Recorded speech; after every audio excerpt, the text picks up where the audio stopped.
Jeremy, what's going on, man? Not too much. How you doing, Justin? Hey, cheers. Cheers. Thanks for having me on. No, man, thank you for having me here at your place. Do you call it the Bentonville Bike Inn or just the Bike Inn? The Bike Inn, and we hope that maybe one day we'll have a bike in other places, but we put the Bentonville on the back end. Maybe one day it'll be a Rogers.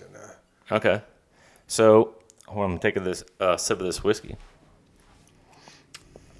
So, we were just talking before we started. You're fresh to Bentonville, as I am as well, but you moved from Oregon. That's right. But you're not from Oregon. Where are you originally from? I grew up in Oklahoma City till I was about 16. Then I ended up around the St. Louis area. Finished high school there, then military dude, and kind of headed around the world for a while. Okay. And then what brought you into? Were you always in the mountain biking scene? I wasn't. I showed up a little bit. I showed up to Hood River, Oregon in 2010 for a job. And I was the weirdo that had outdoor equipment, rock climbing gear, kayaks. And I came from St. Louis. And I pulled into Hood River, and all of a sudden I was like, oh, there's whole towns where people do this stuff. And I was the weirdo in St. Louis, couldn't find anybody to go do anything with me. And that's kind of where I fell in love with outdoor recreation and specifically mountain biking. Right on.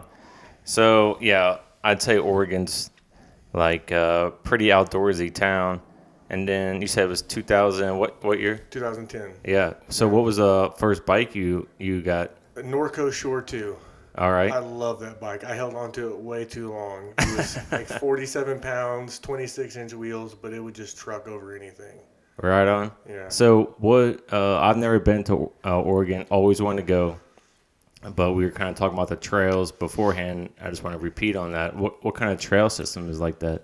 So where I first landed in Hood River, there's an area called Post Canyon, and that's the trail system there. They're very fun, flowy, purpose-built trails, very similar to what's here. Or if you haven't been down to Mount Nebo yet, they're extremely similar to Mount Nebo. Same terrain, same trees, kind of loose clay, and just nice, fast, flowy trails. Not a lot of tech. Bend is a completely different animal. You got Mount Bachelor right there. You're a little bit closer to Mount Bachelor. Hood River, you have Mount Hood. It's also a volcano. But Bend, all the trails are a little softer soil. They don't hold up real well. The berms get blown out every summer. It's also arid. It's dry. It's high desert.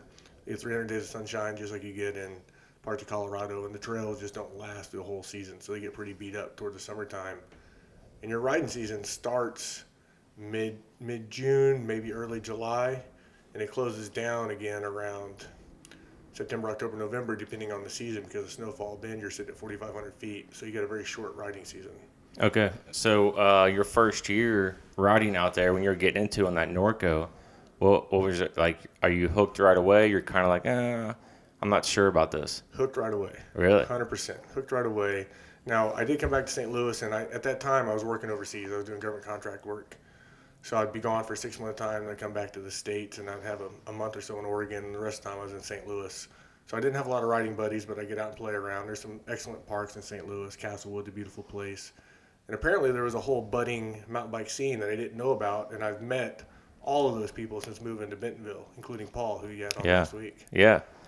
So, there's a picture in our background here, and I was like, man, where is that? That looks fun. You're like, that's St. Louis. I'm like, for real? And you're like, yeah. And you're like, it's actually, you and Paul talk highly of St. Louis. I guess I need to get over there. And I said, is it Ironton, Missouri? And you're like, no, this is like Metro St. Louis. Yeah, this is probably 20 minutes southwest of St. Louis and Eureka, which is where Six Flags is at. Yeah, just on 44. They do fun events out there. They do fun races, and it's surprisingly gnarly. A lot more tech than we get on a lot of the races here, actually. Yeah. Yeah, have you been to the Hand-Cut Hollow Trail here that's literally hand-cut? Mm-hmm. Not like the Price Coffee, like the one that's like real narrow single track. Yep. So yeah, that reminds me of like real single track. Yeah, it's a good one. And actually today we went and rode out at Karst. I don't know if you've been out there yet at No. Hobbs, but that's a beautiful old school single track trail as well. Okay. Someone just asked me about Hobbs literally like yesterday or the day before. Oh, they live out that way, and they're like, have you been out there? I was like, no, I haven't, but I heard it's good. It is good. It's beautiful, beautiful riding. Okay, so you're in Bend, and then, so how does it take off from there to where now you own a bike inn? So we made our way to Oregon strictly for the outdoor recreation. We landed right in Bend. I work for the Department of Energy. We were there for about 4 years, and I ended up getting transferred to the north end. So Bend is right in the middle of Oregon.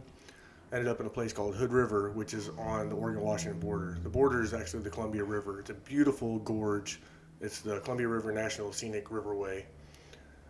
I drove from St. Louis the first time I pulled into Hood River, and you're about 70 miles through this gorge, and it's about as wide as the Mississippi is. It's a big river. Okay. There's huge, pretty cliffs all over the place, and just beautiful landscaping. I got a little teary driving in, like literally pulling my truck and trailer in the first time. I got teary-eyed just driving down the freeway. I was like, holy crap, this place is unreal. I'd never seen anything like it. Never really spent any time in Colorado or anything like that. It was just epic views all over the place. And I never really knew what that meant until that time. I didn't travel a lot abroad at that time. So I ended up in Oregon. I fell in love with outdoor recreation, realized there's whole communities of people that want to do what I want to do. They don't want to go drinking until midnight, 2, 3 in the morning. They want to go have a beer at 5 or 6 and talk about trails and get up early the next day and go hike. Mm-hmm. And I was kind of looking for the same. So opportunity existed for me to move out there, me and my wife. We met in St. Louis, headed over to Oregon, ended up in Hood River, and then COVID hit. Oh. And that's what pushed us to Bentonville. I came out here for an Enduro World Series race in 2019 out of Eureka Springs, and I was absolutely blown away with the trails. I didn't even ride Bentonville. I just rode Eureka Springs, and my mind was boggled. I couldn't believe this existed. And my family all stems from Arkansas, and I grew up in this region. Oh, okay. And I've literally traveled the whole world chasing exactly what's being done here in Bentonville. Right. So, but the whole time since that first Norco, you kind of just still stayed with it. You never let the biking die. Never let it die. I had a couple of years where it was limited. St. Louis didn't get a lot of riding in, but I always played around a little bit. For whatever reason, I was good at it. So I'd go riding. I was always a little bit faster than my peers. I'm not a fancy rider. Can't ride a wheelie on anything, but I'm pretty quick. Yeah. And I've always just kind of been that way. So I ended up in Oregon, ended up riding pretty consistently and get a little better, started racing a little bit and had some success there. And I just loved it. I love the community more than the riding itself. I love the community of riding. So when you were racing, is it cross country or did you start right into enduro? I started right into enduro. What was your like on your first enduro? I won. Really? I won. So I rode the first enduro was the Bend Enduro Series in Bend, and I rode the amateur. I beat the entire amateur class by the same amount that the pros beat me by. Okay. Wow. What'd you think then? Did you know you won right away? I knew I was pretty fast, but I didn't know I won. I was kind of shocked that I did win. It was fun. It was humbling, and I was like, I'm pretty good at this. I'm pretty okay at this. Oh, wow. Yeah. And then, so you win your first enduro, and then how long to the next one, or did you pick up the series? The next one after that, I didn't pick up the series. The series was kind of failing at that point. Actually, a friend of mine owns a sunscreen company, and we talked briefly about trying to buy that series because it was dying off and wasn't doing real well. It's recently been replaced with the Cascadia Dirt Cup, which is a pretty good series that spans Oregon, Washington, and some Idaho, and every now and then a little bit of Montana. But at the time, there wasn't a whole. There's actually, surprisingly, there's a lot more racing here than there ever was in Oregon. Oh, wow. Which is surprising. Yeah. But my next race after that was Sea Otter. I went down to Sea Otter with my sunscreen buddy, and I ended up doing the dual slalom and the downhill. And I did okay in the downhill, got like 13th or something like that. But ended up taking third place on the podium in dual slalom, and I'd never even seen dual slalom before showing up there. Dang. What bike are you on doing this? I was on a Specialized S-Works and Enduro, like a 15 model, I think. So, bikes change every year with geometry and travel. What's your travel on that bike? That was probably a 140 or 150 bike, and it's 26-center. Wow. Yeah. That's crazy, man. Like, you picked it up, and you're ready to go racing. You're good at it, in a sense. In a sense. I can't do anything fancy, can't tail whip, can't wheelie, but I'm pretty quick in the trees. So, I guess I'm assuming drops or anything like that don't scare you. It's more like if you have a flow section and doing like jumps and stuff. Exactly right. Yeah, drops I've always been pretty good at, but coming off that lip and trying to maintain that momentum properly, it just you always get that little check. Yeah. That little brake check, which is the worst thing you could possibly do. So, do you when you hit like a jump? Are you diving like on the landing? Is that I am. Yeah. Yeah. Yeah. Wow. So then, since you moved here, what year again did you move here? We moved here last January. Okay. We actually ended up in the region around Thanksgiving time, and we moved into our house in Bella Vista in January. Okay. And have you done races since you've been here? I did. Yep. Bring that mic a little closer to you. Yeah. Okay.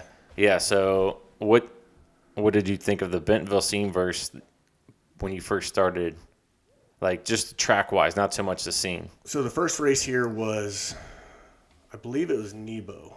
Well, the first race of the year was at Eureka Springs. That was a redemption race that got canceled last year as part of the Southern Enduro. I think I got 5th in that one. That was a fun race.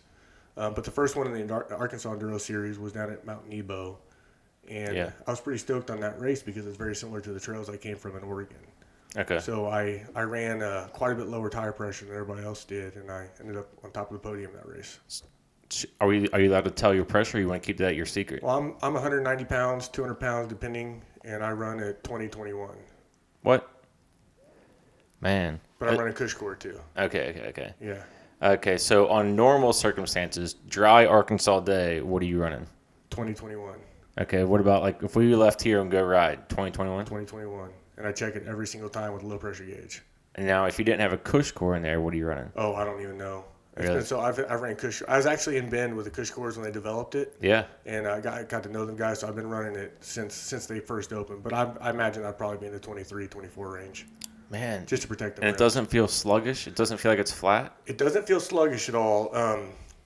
If I drop a little bit below that, I've got it dialed down to the point where if I go a little bit below that, I do get a lot of sidewall fold, and I do feel that in the corners. But I also feel the grip. I feel that grip. And the Cush Core locks those sidewalls in, so I don't ever burp out air. Okay.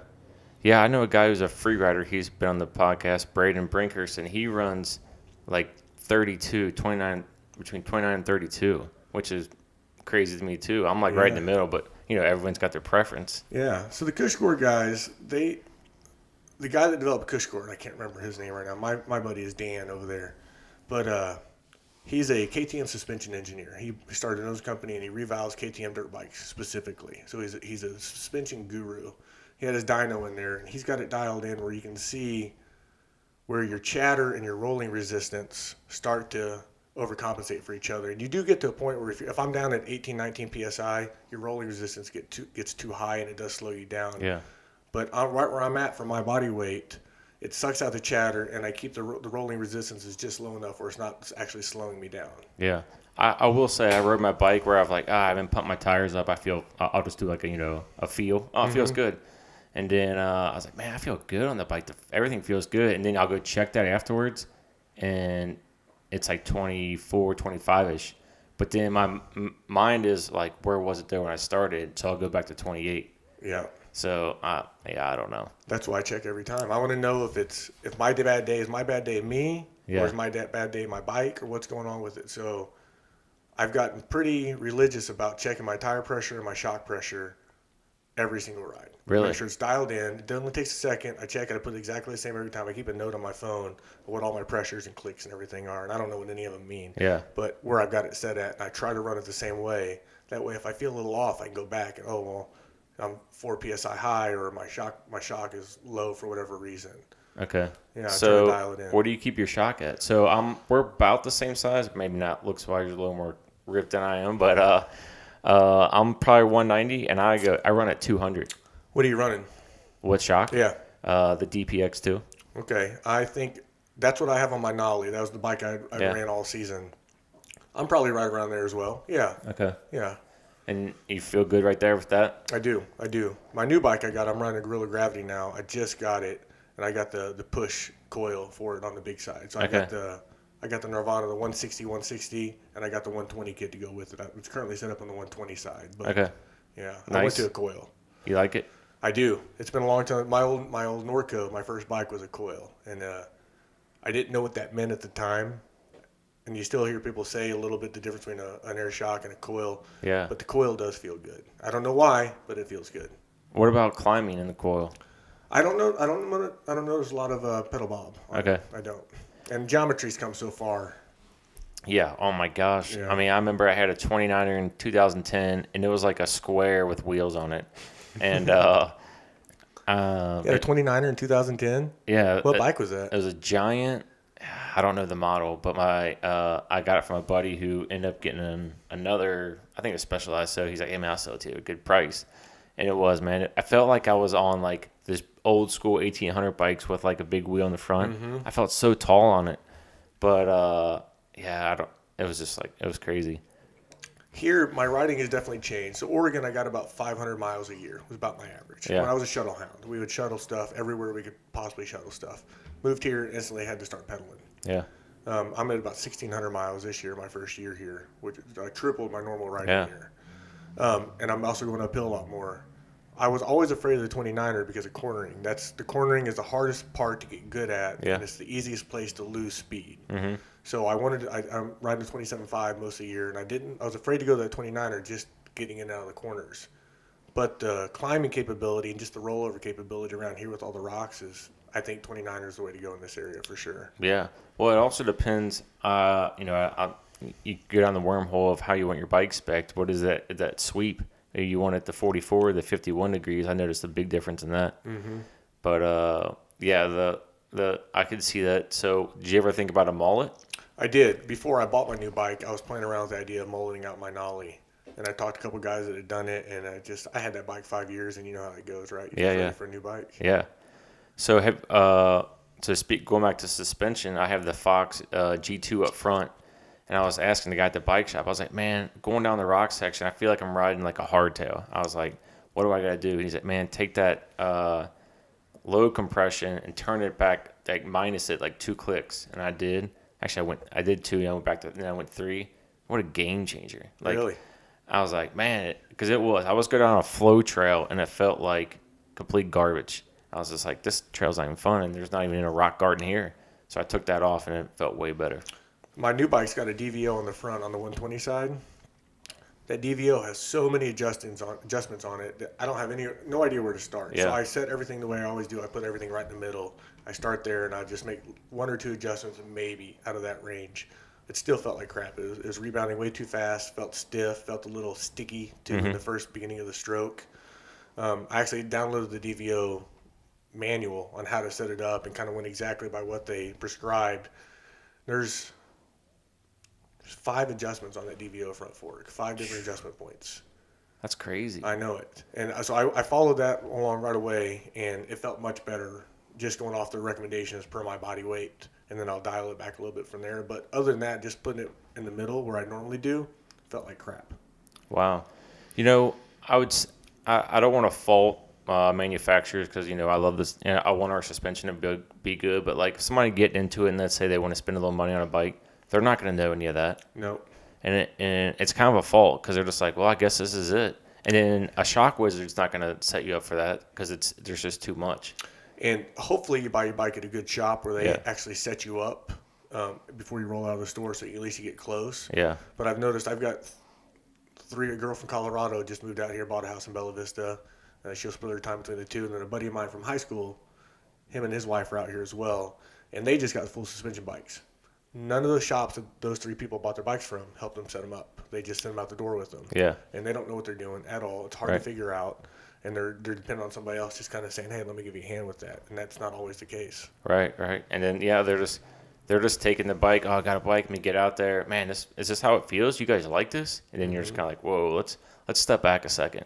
Yeah. Like I've seen guys get new bikes and then they got, you know, their brakes are almost like, if you get a bad set of brakes, they're almost gone right away. I'm like, man, that's not how it should be. And they're like, man, you guys blow through brakes a lot? I've had a guy ask me that, and I was like, no, that's just kind of a bad brand right there. That's just that you can do a lot better. But so you moved here. Was this plan where we are now? Was this all in the plan? It was not. We moved here. I had landed a job prior to coming out here. Different market than I ever worked in before. It's a good job. Did it for a while. We were driving down Walton Boulevard one day, and we stumbled across this motel. It used to be called the Pines Motel. This is actually the oldest motel in Bentonville. Okay. We got a picture of this place when it was on Walton's a gravel road, and just to the south of us, Walton runs north-south. Just to the south of us, it just turns into pasture and gravel road from that point on. So this is known as Rainbow Curve. I'm not sure why it's called Rainbow Curve. There's a Rainbow Road that goes off the south end of the curve, but it's kind of a landmark area. Mm-hmm. Stumbled into it, called a realtor up, happened to meet up with the owners at the time, and they're the Roth family, Jeff and Randy Roth. They're a big residential developer in the area. They snagged it about 4 years prior just for the land value. Didn't know what to do with it, so they're kind of running it as a weekly rental motel, just like a lot of the other kind of crappy motels are ran. Didn't know what to do with it. So we pitched some idea. We're the first ones to pitch them something that wasn't to tear it down. We wanted to remodel it. We kept the old Pines Motel sign. It's still lit up. We lit it. It hadn't been lit in a couple decades. So lit that back up. And we told them our idea, and they were kind of on board with us. They helped us out with some financing options, and here we are about 9 months later, opened up. Yeah, I remember I drove by. I was like, "What's going on there? They're painting that place all white, or some of it white." Mm-hmm. And then I had no clue. And then even when Paul was like, "Hey, you got to check out the bike in, and you can bring Sprinter vans and stuff around back," I was like, "Where is it?" And then when I pulled in, I was like, "Oh, yeah, there it is." Yeah. So I have to be honest, this wasn't fully our idea. We had a friend in Hood River, an acquaintance in Hood River that's got a very similar business model. They opened up what's called the Adventure Lodge. It was a small little 8-unit roadside motel. They didn't have the acreage that we have, so they couldn't do anything in the back. But very similar kind of theme and idea. Let's make a little motel where people get a little nostalgia and you get to come and hang out in a cool spot with other like-minded cool people. Yeah. Talk about adventure and see what you can do. So from the front, it looks just like a motel or an inn, but around back, you have a nice little, I'll say, plot or whatever land, and you've made it to where, is it 4 or 5 Sprinter or campers you can fit in there? 6. 6. We actually have 7, but we have our camper. We use it for storage. We can't keep it at Bella Vista, so we keep one of ours down here. We're right on an acre, so the motel sits on about a front third. So we got 2/3 an acre in the back, 6 Sprinter van spots back there, and a big fire pit area, gazebo, barbecue grill. Okay, and it's all set up for shore. They can all plug in. That's correct. 30 amp service to each of them. We got water. You can fill up your tanks when you come in. No sewer dump though. You're on your own for sewer. Okay, and then have you had more people stay inside or more people in their van or kind of mix? The van parking was just approved maybe 2.5, 3 weeks ago. Okay. So we're not zoned for an RV park. So we had to ask for a conditional use permit from the city of Bentonville. And that was a lengthy process. So once that was finally approved, we have a 1-year conditional use permit for what we're doing with the vans parking out back. Once they bought on board with that, we're strictly vans. It's very tricky language. So we call it overnight van parking. We can't call it RV parking. Mm-hmm. We can't host pull behinds. We can't host Class A's, and we can't host Class C's. But we can host a van platform, and we can host a car or truck campers as well. Okay. Yeah, because if you put RV and someone rolls up in this big thing, you're like, whoa, you can't come in here. Can't come in here, yeah. Yeah. The city will slap us down. So you were just telling me the month of October, you were packed out, basically. We were pretty full. That was our first month. We ran about 57% occupancy for our full month, for our first month, and we're pretty happy with that. Okay, so the unit we're in is kind of, well, I'll let you go ahead and explain each unit. Yeah, so we're in unit number 8. This is called the Bougie Bike Suite. It's the former owner's suite. It's got a full-on living room in the front. It's got a full kitchen, dining room, minus a stove, dishwasher, garbage disposal, full-size fridge. And it's got a nice 1-bedroom in the back with a full-size bathroom, good-sized closet. Then we have 5 singles. They're units 7, 6, 5, 4, and 3. They're all pretty much mirror images of each other. Each of them have different artwork. Other than that, they're all the same. Different colored lights and different artwork. Units 1 and 2 are both doubles. So they have unit 1 has a living room in the front, and then it's got 2 queen beds in the room in the back with a good-sized bathroom. Unit number 2 is 2 rooms separated by a door, and there's a queen bed in each of them. Okay. It's a little bit different setup for those. And then around back, we have 2 cottages as well. Oh, yeah. Yeah, 9 is, that's got a living room, full kitchen. Then we have 2 queen beds and a full-size bunk bed. So you can sleep. We allow up to 8 people in that room. And the idea for that is if you got a bunch of guys coming out to bike or a couple families and you want to tie up together, you got a place where you can all squeeze in there. And number 10 is our bunkhouse. So it's a little bit smaller. It was a former garage that had been turned into a cottage. And it's got a full-size living room, normal little kitchenette in there, full-size fridge and microwave and everything. And it's got a bunk bed in it. Okay. Yeah. What was the so basically, yeah, you said you mirrored your guy in Oregon. Was anything kind of like, well, let's change a little bit from his concept? His concept was kind of just the overall was let's make it a cool, purpose-built motel. Other than his wasn't biking specific. Actually, he's more water sports and wind sports oriented because that's kind of the big draw in Hood River. Yeah. Other than that, like the idea of just building a space where we're kind of catering to like-minded individuals who want to come out here and adventure. And we'll host anybody. We've hosted a lot of people that are coming in for concerts and weddings and things like that also. We actually have a girl rented out our whole motel in February over Valentine's Day for a bachelorette party. The whole motel? The whole motel. Wow. Yeah. I'll swing by. Yeah, so yeah, right. Should be a good time. We've got 16 beds, so if you figure 2 people per bed, you can squeeze 32 people in here pretty good. And we charge $1,500 a night. They're not bikers at all. They're not bikers at all. They're actually all former Walmart employees that know each other. A little bit older. It's not a 20-something bachelor party, but that's probably better. Yeah, probably is. So anyway, you were saying so they're going in this September. Oh, I'm sorry, February. Yeah. And then anything else big planned coming up? Bike Fest is coming up next June, so we're intending on having all the pros here. Okay. We work pretty closely with the Bike Fest people, so we're hoping all the pros end up lodging up here and be a cool spot for some after parties. Yeah, for sure. The Bike Fest, I ran into, I can't think of the lady's name that kind of is in charge of putting that on. Super nice lady. But, Jesse? Yeah. And Bike Fest is pretty cool. Yeah, Kenny Belay, the Red Bull athlete. That's his baby, and that's his picture up on the wall over there. Yeah. One of him slacklining in the Alps. Okay. Right across there. And then we have Carson Stewart's on the wall right here. And Carson and I and my wife, we all know each other loosely. Oh, really? From Bend. Yeah, he's a Bend guy. Actually, the guy that used to build my bikes, I used to buy my bikes from, was Carson's bike builder for a long time. As Ben Cyclery was the name of that shop. Man, it's so weird how, I didn't know you. I met you through Paul, just through text, really. Mm-hmm. And then actually I got your number through Instagram, but, so-and-so. And then now it's just like, it's almost the the Kevin Bacon, the six steps. Kevin 6 degrees of 7 bacon. Yeah. I feel like the bike community is such that, and by far. And that's what makes it great, right? I'm a military guy through and through. So at the end of the day, most of my life I've spent around non-family. Right. So you have to rely on community. And mountain biking, rugby, and the military are all very similar in that community aspect. Where if you do that thing, or you're tied into that thing in some sort of manner, you go to any town in the world, you can find some family. Yeah. To kind of help you out. How has rugby been? Are you still involved with that as you're here? COVID might have retired me. Oh, really? Yeah, I was still playing. I play for Bend, and I play for a travel team that kind of puts a couple tours together a year, and they're actually going out to Savannah here in about a month. But I shattered my face in 2018. My wife wasn't real keen on me playing anymore after that. I did. Ended up ripping my ear off after that. So. Wow. But it's not as bad as it sounds. It's more superficial stuff. It's actually much safer than football. I played football my whole life as well. But it's very community oriented. And most rugby teams are professional nonprofits as well. Arkansas has a very good team out of Fayetteville, and they're always one of the top nonprofits in the state every year. Wow. Yeah, I had an English teacher in high school. He would be like, all right, everybody have a good weekend. I swear, like every other week, he'd come back either on crutches or his arm. He's like, yeah, I play rugby. Black eye. Yeah. We're like, should you be doing that? And he's like, oh, it's so much fun. You don't even understand. Yeah. Wow. So shattered your face. Shattered my face, left side. From like a foot hitting you? Forehead. So you kick off almost just like football. And I think it was the opening kickoff of the match.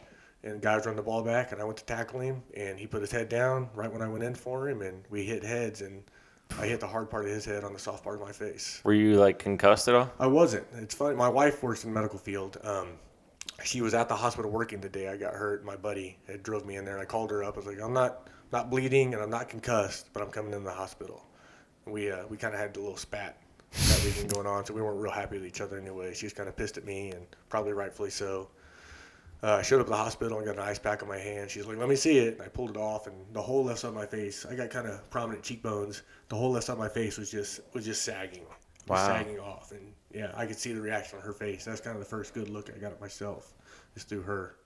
So how do they repair something like that? They went in through the inside of my upper lip, so I don't have they didn't cut anything on my face itself. They blow your face up like a balloon. And they get their hands in there and go to work. So I fractured it from the eye socket all the way down to the upper jaw, and then backwards towards the back of my jaw as well.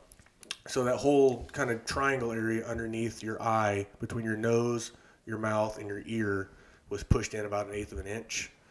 And they actually put a screw in the middle of that, and they pulled it back out, and then they plated it all together. Man. Yeah. It actually wasn't a very bad surgery. Wasn't a very bad recovery either. It actually healed pretty quickly. Man, and sometimes I think when I go down on a mountain bike, I'm like, this is it for me. Well, the guy that did my surgery, he said he'd done about 20,000 of those, and he used to be a Navy surgeon, and he did a lot of them from fights, guys breaking their eye socket and stuff like that. But he said most of them he's ever done was from mountain biking, guys going over the bars and hitting a rock on their face. Yeah, so that full face. I know. I almost always wear mine. Really? Yeah. Even in like slaughter pen? Yeah, oh yeah, almost always slaughter pin. So I usually crash when I'm not paying attention, right? If I'm out with my wife, not paying attention, just on a joyride, I'm not hyped up, I'm not super focused, I'm looking at everything else, checking her out.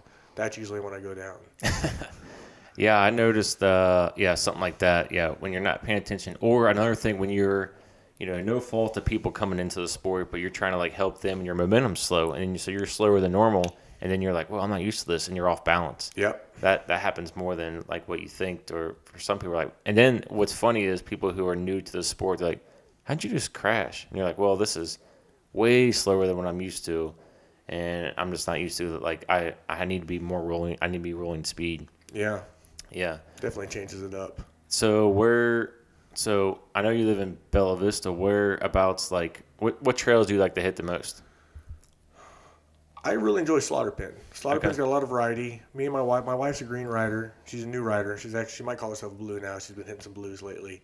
I enjoy going riding with her, and there's just so much variety out there. Other than that, the back 40 is a good workout trail. Yeah. If you want to go punish yourself a little bit, you can get out there. I got an e-bike too, so that could be a dirt bike trip or a punishment trip. Yeah. Have you rode the new trails?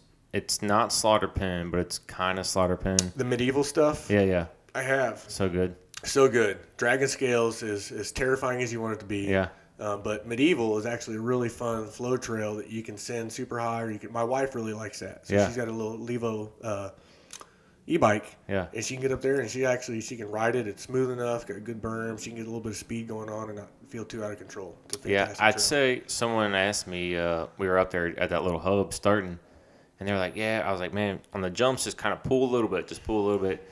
And then he's like, yeah, I used to, that trail that's right by the Greenway down the back end of Slaughter Pen, it's like a little jump line. That used to be like mine to like learn, but now I feel like medieval is like the best to learn to jump trail. Yeah, it's almost similar. It's very similar to Fireline, right? Yeah, If you yeah. look, Kohler, very similar trail. Yeah, it's not you're not gonna overdo yourself, and you can over jump, but it's not gonna be bad. It's kind of a downward slope, so nothing's gonna kill you. Yeah, I agree. Good, well built jumps too. Yeah. And yeah, Dragon Scales is good, but be careful going. I wouldn't say be careful, but it's those trails are in a setting sun, and I hit that Sunday night, and that sun was right there. I had to take it it killed me. I thought I was gonna die. Really? Yeah. But yeah, that's a fun trail. And then have you rode Jesse's Last Stand? I have. Yeah, that's pretty good. The first ride on that trail on my new bike, my Gorilla Gravity, I came flying off that bridge, and you got that right-hand berm turn right after that bridge. Yeah. I made about 80% of that turn and got launched into the woods. Really? Yeah. It didn't hurt. I landed fine, but it scared the crap out of me. Like what caused you to? Overshot, new bike. Yeah, Not set up just right yet, not dialed in, or just probably didn't trust myself on it more than anything else. Didn't So commit. how long ago was this? Because they redid that berm. 2-3 weeks ago. Oh, okay. Yeah. Yeah. That's Yeah. the new one. Yeah. So I used to try to cut that short, and there's a tabletop. And I was like, man, I can't get it. And then someone's like, man, they redid the berm, so go outside. And I went outside, and it's way better. Yeah, you can. That berm holds you. You're Yeah. coming in there fast, especially if you're clearing all that wood on the back side of that ridge. You're coming Yeah. that berm really quick. And then that last jump, well, yeah, you can basically hit that as fast as you want. Yeah. And it's nice. It's fun. The scariest one in the whole thing is that little left-hand down shark fin about 3/4 of the way through the trail, where there's actually a drop sign, but there's not a drop there on the trail anymore. Are you after the bridge or before? After the bridge. Okay. Yeah, after the bridge, tabletop, and you kind of go up high right, and then Yeah. it shifts back down Yeah. left. Yeah. And it's got a little shark fin berm on there. Oh, really? Yeah, I feather my brakes on that. That's the only place on that whole run I touch my brakes, and I feather them just a little bit on that one. I can't Really? quite let go yet. I don't think I've ever seen that shark fin. Yeah. What brakes you running?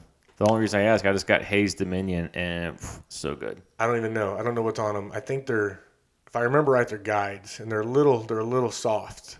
Yeah. Really I had SRAM, like one of their top lines, and I was like, go. I don't want you anymore. Yeah. You like the haze? Oh my gosh, so good. But so you've heard of TRPs? Mm-hmm. I mean, from what I heard, multiple people, they said they're about neck and neck. Okay. Or a nice Shimano brake, I guess it was but it feels so good. My buddy rides a Bronson, and he's got formulas on his. Never heard of that. They, I think that's right. I'm pretty sure they're formulas, but man, they're small little one finger levers, Yeah.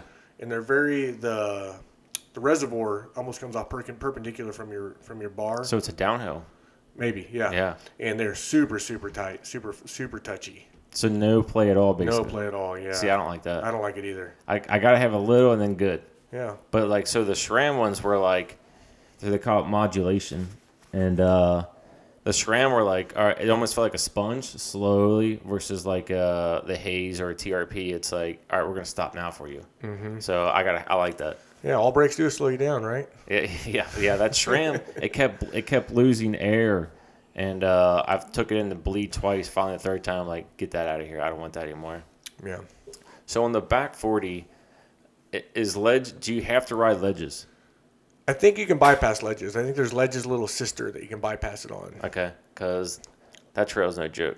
Yeah, it's a tough one. A Yeah. lot of flat tires coming out of there too. I guess because I haven't rode it since 2018, and I was just like, get me off this trail now.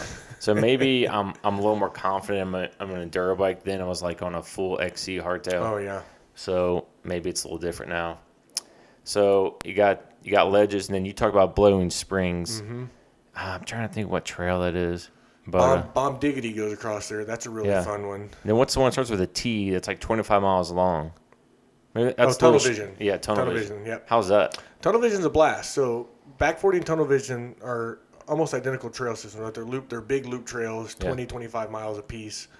But the climbing on Tunnel Vision, I think, is about 25-30% more than it is on back 40.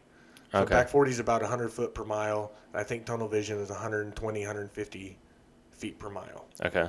Have you done the whole Tunnel Vision? I have on my e-bike. Oh, okay. On my Yeah. e-bike, yeah. Not now they call them the acoustic. Now they're on the acoustic. Yeah. Your digital on your acoustic bike. So on your, did you say what kind of e-bike you had? I'm riding a Levo. Yeah. Yeah, I got a Levo. I got a Zeb up front and a Olene's coil in the back. Oh man. Yeah. So my buddy, I think he had a Levo. He's gone through 2 belts. Oh, really? Yeah. Mine's not belt driven. What is it? It's chain. It's chain. Yeah. Maybe it's not a Levo, but no, I take it back. He might not have a Specialized, but he's gone through 2 belts. Really? Yeah.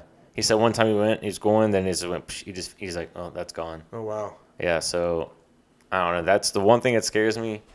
But what motor is your Shimano? It's a Shimano motor, yeah. And I didn't have the SL. The SL is a super light Levo. A friend of mine's got one, and he's actually a much better rider than I am. Steve Friedman. Paul might even mention him. He's a fantastic rider, kind of been around this area between here and St. Louis forever. And he couldn't keep up with me on we were both on the Specialized Levos. He just could not keep up with me because of the motor on the SL. The bike is lighter, so they put a less powerful motor in there. Okay. And it's fine for riding, but if you're going to race or you want to really get out and blow it out of the water, that SL is not going to do it. Okay. Yeah. Someone told me that the Bosch motor is real good because if you stop pedaling, it still gives you a little, like, just a little bit, like, it still goes for like a split second. I rode a Trek, and Trek has this mode called, is it EMTB? It might be EMTB mode, but instead of doing a full rotation to kick the motor into gear, you just give a little kick. Like if you're going up an obstacle, right, a little rock face or something like that, you just give a little quarter kick, and the motor actually kick in and drive you up over that. It's a pretty nice little feature. Yeah, I've watched like the Lone Wolf and all those guys, which we were talking about earlier because they're from Bend, and they're really loving the Trek e-bike, and I think that's one of the most popular ones right now. Yeah, the rails are good bikes. Yeah, I wasn't here for Outer Bike. I was out of town, but that was going to be one of my main things is try an e-bike, but then I know I would want one. Smiley's Bike Rentals, they're here in town, and they'll actually, they're good price point. They run I think they're nothing but rails, but they'll actually pick up and drop off at your place for no extra charge. That's part of their deal, yeah. And where they located at? They're located at Bella Vista. Okay. But they'll service all of this general area. Oh, okay. Yeah. So you've rode Bella Vista, Bentonville, Hobbs, Nebo. Well, I guess you did the Enduro. Mm-hmm. Did you do Ponca? I've done Ponca, yep. And what's better, Eureka Springs or Ponca? Because I always float the two of which I want to ride. Different. Okay. If you want Ponca, no cell service, you're unlikely to see another rider out there if you're out there just on a random weekend. So don't go by yourself. Don't go by yourself, and it's gnarly.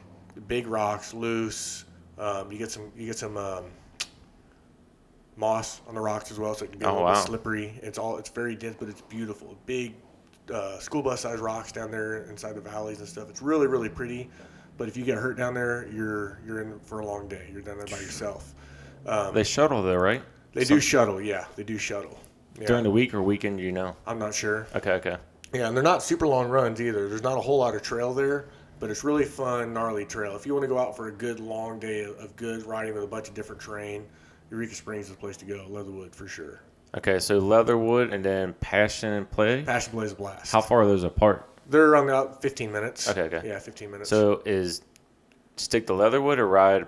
Should you ride both? You should ride both. If you got the day and you got the money to pay for 2 shuttles, and you might be able to get somebody to do shuttles on both of them for the same price or whatever. Yeah. But they're different. Passion Play is more kind of like. Have you been down to Ironton yet? No. So Jagged Axe did Ironton. I don't know if Jagged Axe did Passion Play or not, but very similar, right? There's less. It feels less like you're riding a trail and more like you're riding down a mountain. Okay. And Leatherwood, it feels like you're riding purpose-built trails. Yeah. I've seen a lot of like jumps and stuff. Yeah. But what I heard about that one is it's the last to dry out during the rain. All those trails. Yeah, Passion Play is a muddy mess. Yeah. It can be a muddy mess if it's wet. Someone said there's a trail. It's a blue, but it's like one of the most fun trails you ever ride. And Passion Play. I don't know what it's called. They said it's just flowy and fun. I don't know. I don't know either. What's the place in Springdale, just out Mount? Mount Kessler? Fitzgerald. Fitzgerald. I haven't rode Fitzgerald yet. Okay, either have I. I heard there's a trail there called the best trail ever. Yeah, I watched the YouTube video on it, and it looked like a fun trail. The guy said he actually enjoyed it. Now, that's a pretty high claim, though. Yeah. And then I heard, don't be fooled by what you see, because there's more climbing than what's showing. Mm-hmm. So I think it's a 3 or 4 mile trail, but there's more. It's like more up, down, up, down. Yeah, and it's right in the back of a neighborhood. It's a weird place. Yeah, I was gonna look at houses out there, and I'm like, this is weird setup. But yeah. So Bend here, St. Louis. Where else is that? Have you like ridden across throughout the country? Hawaii. I lived in Hawaii. I was stationed in Hawaii for about 6 years, and that's kind of the first place I ever mountain biked. But that was 2000, 2005. So I had an old Specialized hard rock. That little. Yeah. Everybody had that bike, right? Yeah, a little 60 millimeter front travel bike. Yeah. Yeah. So I kind of played around out there in Hawaii. They've built up a pretty good scene now. There's a really good dirt bike park there called Kahuku's. Really good, deep red, clay-rich soil that you can really make some nice trails. What island is that on? Oahu. Okay. I just watched a mountain bike movie. It's one of Carson Storch's, and I can't remember what it's called, but it kind of highlights all these different riders and kind of their hometown turf. And one of them is in Hawaii, and they show these trails, and they're just beautiful flowing through there. So Hawaii? St. Louis, North Carolina a little bit, out on the coast, not anything in Nashville. I haven't rode Nashville, but I'd like to. Oh, man, it's good. Is it good? So there's a place called Pisgah National Forest. I'm sure you've heard of that. It's literally a rainforest. We were there one day, and it was like sunny, nice day, nice weather, and the guy's like, we're like, yeah, we're going to go ride. He's like, hey, man, it could be rain in there. We're like, I don't think so, but whatever. Literally, we got in there, we started riding. It just started raining on us. They said you never know that what's going to happen inside there. It's the there. Smoky Mountains, right? Yeah. But there's some gnarly trails in there, but it's fun. Bellingham is the most Pacific Northwest place I've ever been. Okay. When you think of the Pacific Northwest and cloudy and gloomy and beautiful, rich greenery everywhere, that's Bellingham. That was a really cool place to ride. That's Transition's headquarters up there. I think a couple others as well. Maybe that's what I was thinking of when I think of Bend, Bellingham. So yeah, I'm sure that dirt's just like loam. It is. Yeah, Bend it's much more air dry, kind of baby powder, volcanic, sandy stuff. What they call it, moon dust. Moon dust. Yep. Yeah. My buddy lives in Santa Cruz, and man, it just looks phenomenal there. Yeah. Every morning it's like foggy and the dirt looks good. I'll show you some pictures. I'm just like, I go, is this every day? He goes, yeah, every day. I'm like, golly, no wonder. But so St. Louis, what's the dirt there? Good. So here, let me back it up. So here it's just rocky, but like it just rained for 3 days, and I rode right after it rained, and it was like, this is when you want to ride out here. Yep. What's St. Louis like? St. Louis, where I rode at the time, I rode mainly Castlewood, and I didn't know any other areas. There's an area called Chubb Trail. This is supposed to be pretty gnarly, pretty techy, and I don't know the terrain. This picture here, was at Greensfelder Park. And it was just like it looked. It was very much like the Ozarks. So you're kind of you're in the north end of the Ozarks at that point. So still pretty rocky, pretty similar terrain to what's here in Arkansas. I don't know what the rest of it is. I haven't rode a whole lot else up there yet. Okay. Does it does their stuff take forever to dry? I don't know. At the time, I was kind of just picking up. I probably rode a couple times a month, not a whole lot up there because I didn't have anybody to ride with. I didn't know it was out there. There's a picture behind you that's off camera, but I can see it. Is this girl like completely in the air shredding? You want to go through that picture? Yeah, that's Zoe March. She's I think she's a pro BMXer, but she rides enduro here as well, enduro series. Young, 18, 18 now. I don't know how old she was in that picture, but she's a fantastic rider. Cool chick. She got a pretty good sponsorship this year, I believe, with Pure Nutrition. I believe picked her up and sponsored her. Dang. And yeah, she kind of kills it on the BMX scene around here and the mountain bike scene. So we can't see them, but you have these two pictures. One's you. So I guess you know you're you got your big ego. I'm just kidding. Yeah. My wife was in charge of all the artwork. So what we did was every photo in the motel is somebody we know personally. A lot of them are here from Bentonville. So we did a contest on Instagram where we had people submit photos. They had to be a certain quality so we could blow them up. They're all 24 by 36 metal prints. Okay. So they're good high quality prints. You needed a good size photo to be able to do it. But we had everybody submit pictures. Then we had everybody on social media vote on the pictures. So every photo in here was voted on as a winner by social media and all our followers. Wow. So they're all somebody we know. None of them are just random photos, which is pretty neat. That is neat. Yeah. It was a lot of fun to do, and it turned out to be, we got some really cool shots out of it, and it gives a lot of personality.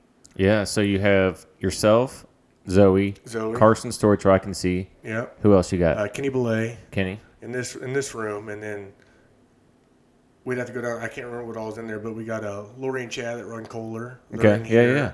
Yeah.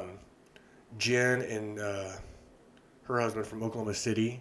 They come up here and ride quite a bit. They're in here as well. We got a guy staying in the motel this week, actually. Let me grab this picture. I'm going to step off the mic. Okay. Yeah. I'm going to surprise him with a photo. Oh.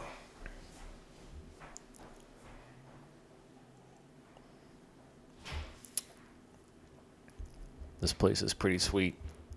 There's a sign that I'm looking at right above Zoe's picture. It says bike, sleep, repeat. Pretty cool neon sign. Yeah, let's put it. See if we can put it right here.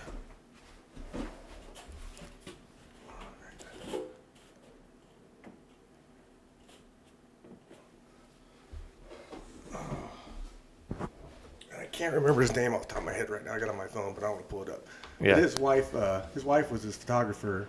Took the shot, put it up there, and then we surprised him. Told him we won. We sent him to Jersey. I happened to run into him at Livingston Spark. He was out there camping. Yeah. And I went by and showed him, and he was kind of blown away. And Costco messed up our order, so we got two pictures. Hold on. I got to go. Where'd you? Costco. There's no Costco around here. There's no Costco around here, so we did online photos at Costco for these shots. The best place we could find to get them printed on metal for a decent price. They did a good job. You just had to travel 3 hours, 4 hours to go. All online. Do it online. They mail them right to you. Really? Yeah. Interesting. Yeah. I wonder if they'll mail food. $130 a shot. That's not bad for what you're getting there. No. I really like them. I do. Yeah, they look really good. So we had two pictures of Barry Nobles, the pro BMX guy. Yeah. You know Barry? Yeah. Oh, yeah. Nice.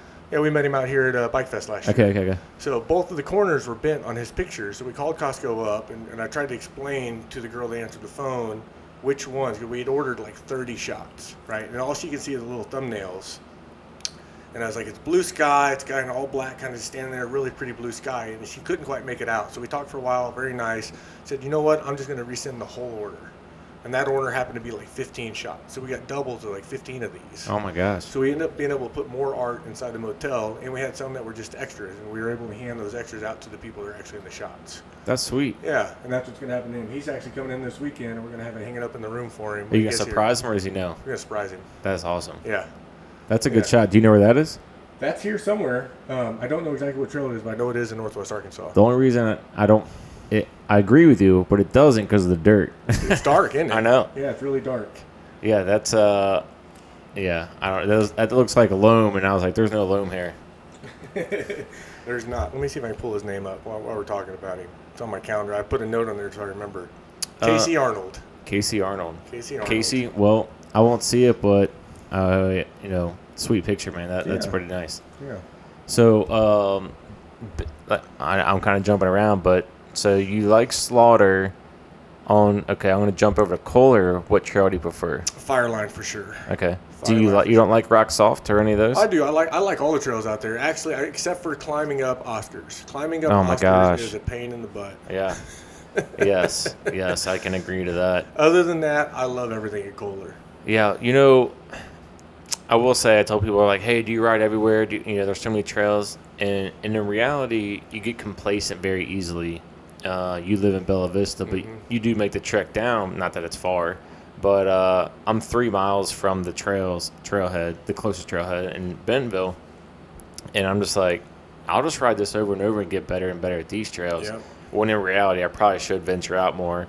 I did one day go from Slaughter Pen, rode the road, dropped down 12th Street, and then rode over to Kohler, and then came back up 3rd and rode again, which was pretty cool. But you just get kind of complacent. I'm like, I love these trails. Why should I go anywhere else? Yeah, it's hard to get out of that groove, right? You get your favorite trails. They're easy, you know them, because there's so many trails here that you can. I've been here for a year, and I still get kind of lost sometimes. I'm up on a new trail. I've never been on this trail before. How is this possible?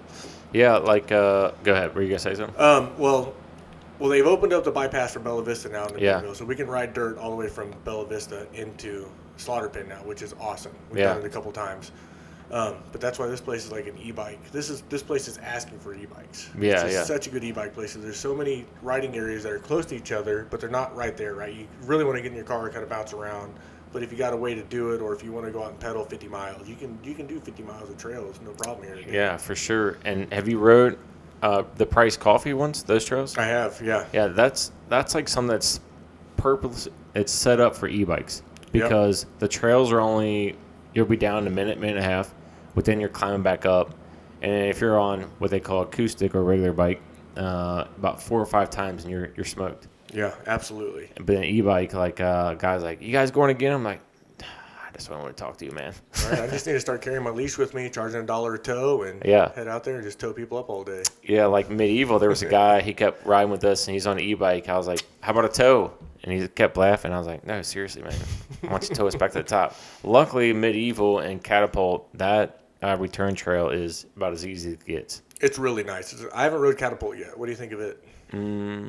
That's more blue-green. Okay.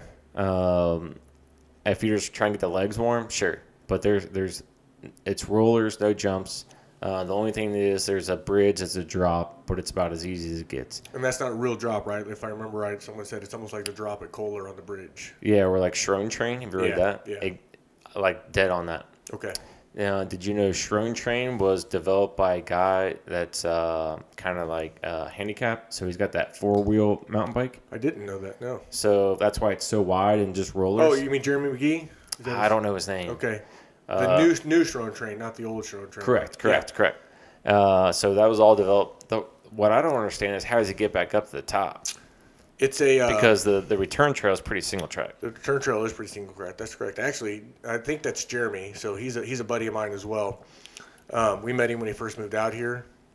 Awesome dude. He's out here to make adaptive trails more accessible for more people. And actually, I've seen quite a few people this past year on adaptive bikes out there. Jesse's is the same way. Jesse's and Shrone Train are pretty similar up until the rock drop. Yeah. At Shrone Train.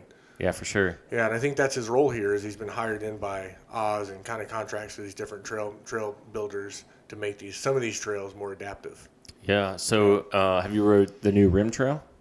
Yes. Okay, so the next trail at that little hub, next trail over, is an adaptive trail. Well, really? Yeah, so we kind of make it a return trail because it's really easy to get back up, to go back down Rim, because Rim's super fun. Have you? I don't know since the last time you rode it. Maybe about a week and a half ago. Okay, yeah. I don't know. I love warming up on that trail. Yeah, it's a fun one. And that's also going back to suspension. Great trail to get your suspension dialed in.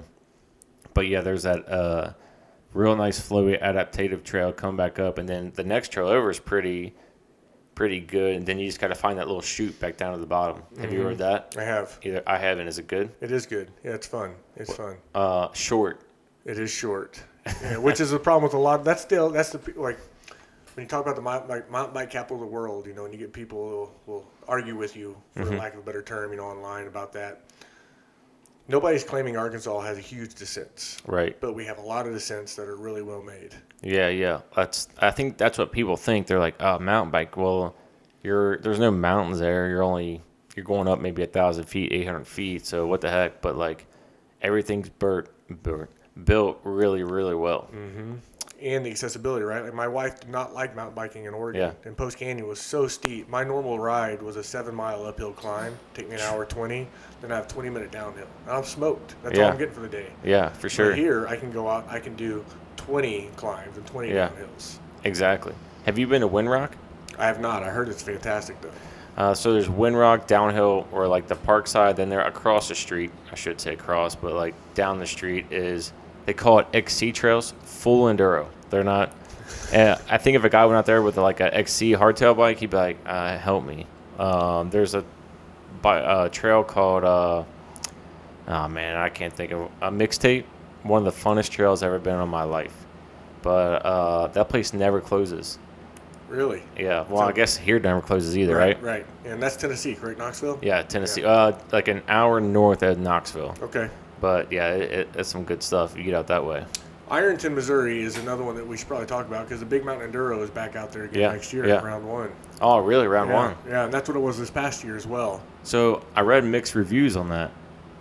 You like half loved it, half hated it. I'm a pretty good rider, so I took first in the overall this year in the 40-49. Okay. I'm a good rider.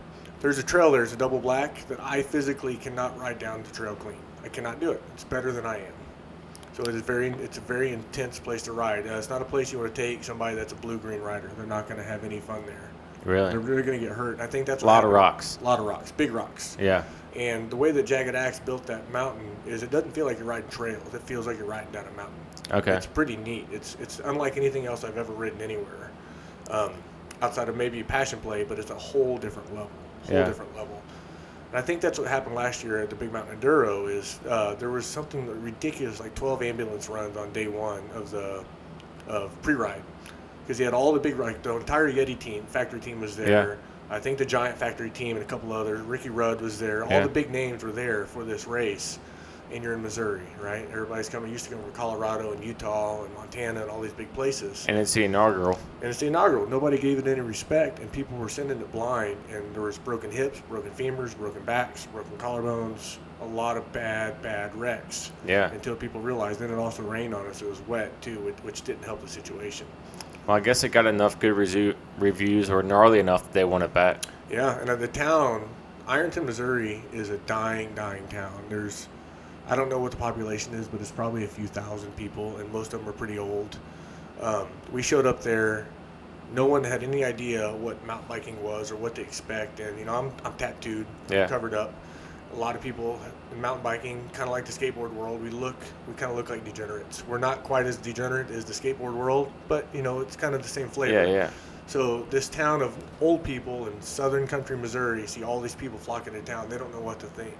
But after about 2 nights of everybody being there and the general way that the mountain bike community handles themselves, everybody was extremely happy, extremely pleased, good amount of money coming back into town. And that park had only been open about 2 months prior to that event. And I think it solidified it to the point where they're now building out another 50 miles of single-track trails. Holy cow. Out that way, yeah. So as you head towards St. Louis, you kind of drop down south, right? It's south. That's 2 hours south of St. Louis, 2 solid hours, yeah. It's a 5-hour drive from here. So I'm heading back to Kentucky for Thanksgiving week, but I'm like, man, I kind of have like a whole week, and I'm kind of trying to map this thing out. I was going to head down to Georgia, then come back up because I got some friends in Atlanta, but that might trigger me to head check that place out. It's a pretty ride. You can drive the whole way without going all the way up to 44, so you can take back roads. Okay. The whole way over, and it's about the same time. It's no longer to drive that way. Okay. Yeah. So I can't believe it's already on the Enduro again. First round. Where are we looking? What month is that? Is it March or April, I believe. Okay. Yeah. So was that your first big Enduro? That was my first only big Enduro. Okay. Yeah, only big Enduro. So my buddy did this. I think he might have done the whole circuit. No, or he did the National Enduro. Or is that what that was? Or that was a EWS? AWS, yeah, Yeah. this was the big mountain. Yeah. Okay, yeah, and he trailed around, and he was, man, he was basically like a gypsy living on his van doing the whole series. But he likes one of the trails in Montana. But he said the last stage was like 15, 20 minutes long, and it was full like pedal. He was smoked. Oh, wow. Yeah. That's a long run. He's like, it wasn't like uphill or anything. It was just so long, and like they'd be like straightaways. Man, I need to get more in the enduro scene. There's something about it that I just kind of hold off. I probably should get more into it. Have you done a race yet? Not really, no. No? They're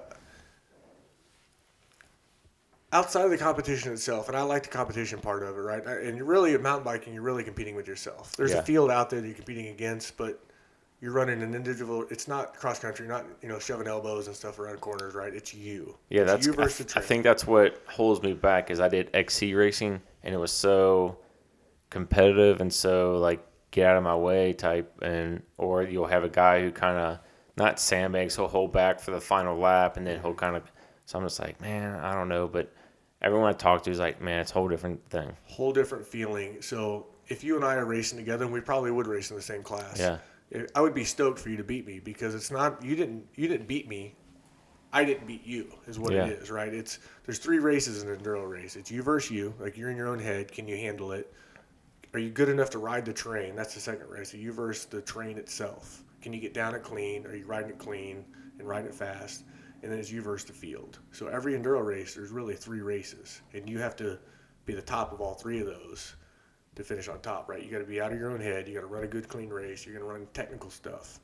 And I'm adding cross country is the same way too, but it's different, right? Cross country, you're going to have someone in front of you all the time unless you're leading the pack, and then you're still probably going to lap people, right? So you have other people going to slow you down. That's not the same thing in enduro. Enduro, you've got a 30-second gap where you can run as hard as you can. There's no other riders out there. It's just you and the trail, nothing else. So I've so many questions about enduro. So first, what do you train? Like, what's something that you think is like one of the main training to keep yourself for enduro? Cardio and power. Okay. I think you get free time out of the gate, right? So you have a 30-second gap. It's you. There's no one in front of you. You can come out of that gate as hard and fast as you want to. And that's free time, right? If I come out and I come out 2 seconds faster than you out of the gate, and I'm just pounding my pedals into the first corner as hard as I can, or if you take it easy into the first corner, I've already gained time on you. And that's something a lot of people miss out on. They don't take that hard pedal out of the gate. And the other thing that people don't realize is they almost look at it like a downhill race. It's not a downhill race. You got to have cardio because there's going to be pedal sections. Nebo, we had a 7 and 8 minute long stage. That's a long stage to be pedaling out, right? I wrestled in high school, right? You wrestle for a couple minutes, you're blown out. It's no different than this. You're pedaling the whole time. If you're not pedaling, you're squatting over your bike and moving the bike around. You're using your body the whole time. It's a long time to put out. So if you're not getting your cardio in, you can ride enduro and you can have a blast riding enduro and you can do okay. You're not going to win enduro unless you're up on your cardio. And most people don't realize that because they think of it like a gravity race. Right. So what is something you do, like right now, we're in the off season. What's something that you would do exercise-wise? So this is where I want to be. If I'm going to do an enduro, I want to feel like I'm in shape. I'm going to be like, man, I probably was better, but I'm way out of shape. I'm pushing myself on long miles. I'm doing the back 40. I'm getting up. I did legs at the gym yesterday. I went out and rode cars today and kind of pounded through that and kind of loosened them back up. I don't shift his gears nowhere near like I used to, which is something I found as I got better at enduro racing. I stay in the bottom half of my cassette a lot more. And I realized you get that burn in your legs. You don't necessarily have to upshift. You can come out of your seat and you can just pound it out and push it out. And that's helped a lot too. So even though you're doing enduro, you're still going out doing the back 40 cross country style. Yep. And I did the epic ride a couple weeks ago that was here. And yeah. And you feel that helps a lot? I feel it helps a lot. And actually, I think my e-bike helped a lot. Really? E-bike is a volume trainer. And there's a lot of pushback in the mountain bike world. And Oregon is really bad about allowing e-bikes. Most e-bikes aren't allowed in most trails in Oregon. Yeah. Same where I'm from. Really? And I think that's a huge problem. I rode with a guy in Oregon. We called him Crash Gary. He had broke his neck in high school. He's not paralyzed, but he almost walks like somebody that had polio. If you ever met anybody a little older that had that, he didn't have a lot of strength in his legs, so he could go ride with us for 2-3 miles. Then he would get tired and he'd start crashing and start hurting himself.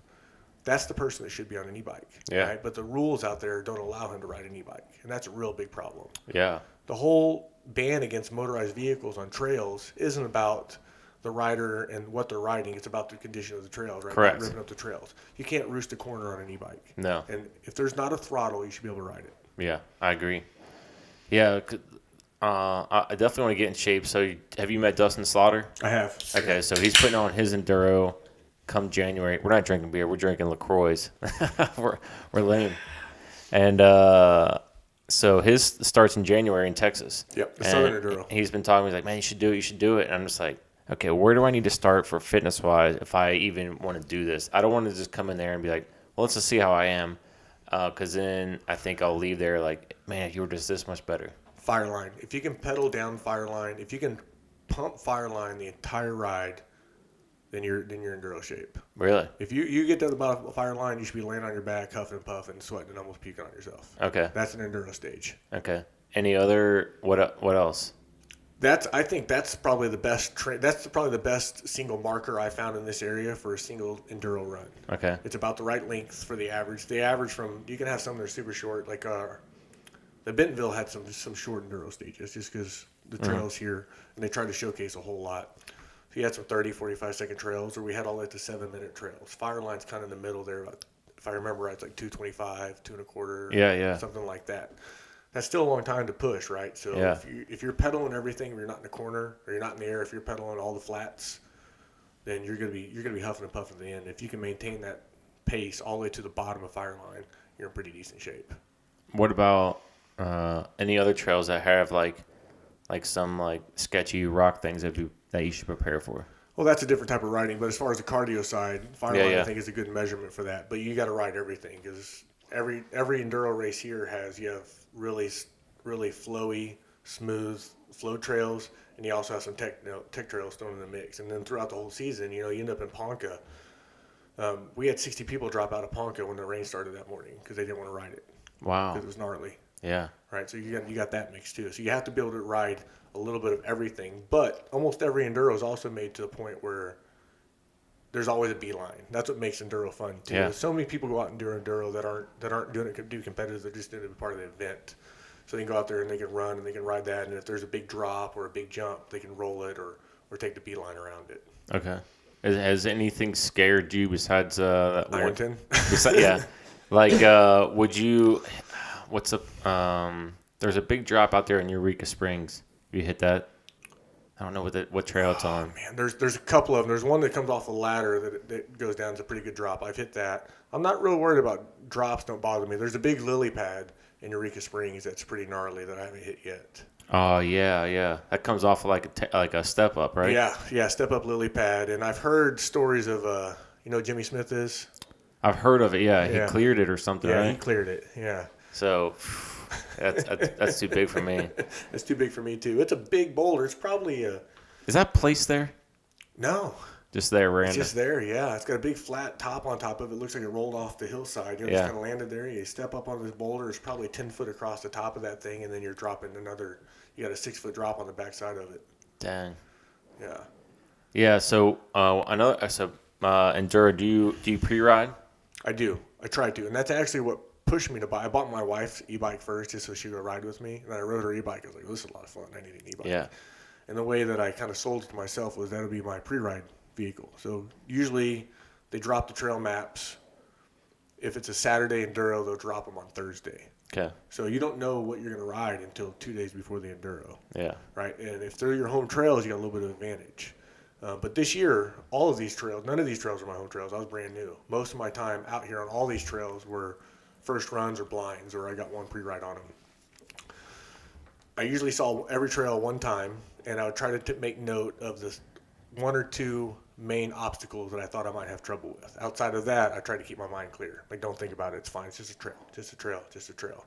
Okay, here's a big drop. After this, S turn to the right, there's a huge drop or something along those lines. I started also wearing my GoPro, and I go back and I review the footage as well to kind of see them and know how long into the trail is it. Okay, 45 seconds in is my first obstacle. That's what I got to watch for.